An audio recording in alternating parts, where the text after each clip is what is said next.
Lo hanno trovato a terra i colleghi, probabilmente morto sul colpo. Aveva 46 anni, Umberto Simioni, dipendente della Europe Meat di Resana, azienda specializzata nella macellazione della carne.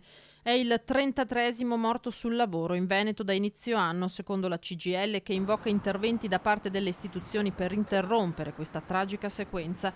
Erano circa le 8 di stamattina, secondo la ricostruzione di Carabinieri e Spisal, quando Simioni, eseguendo un intervento di manutenzione all'impianto di refrigerazione della ditta, ha messo il piede per cause ancora in corso di accertamento sulla copertura in Eternit del capannone accanto, quello dell'autofficina Antonello, che ha ceduto facendolo precipitare a terra da un'altezza di almeno 7 metri. Continua a essere uno stilicidio, una vera e propria guerra, o in qualche modo invertiamo la tendenza, e penso ci debba essere una risposta forte da parte di tutti.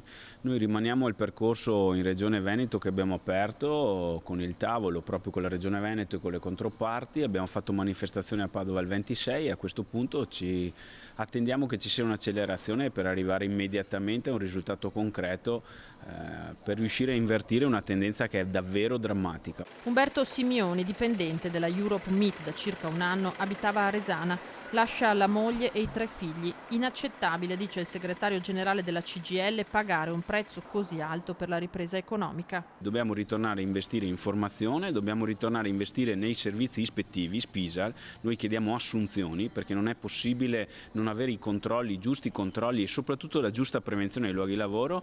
Le imprese devono ritornare a investire ed alzare le attenzioni. Bisogna assolutamente dare un segnale da tutti i punti di vista.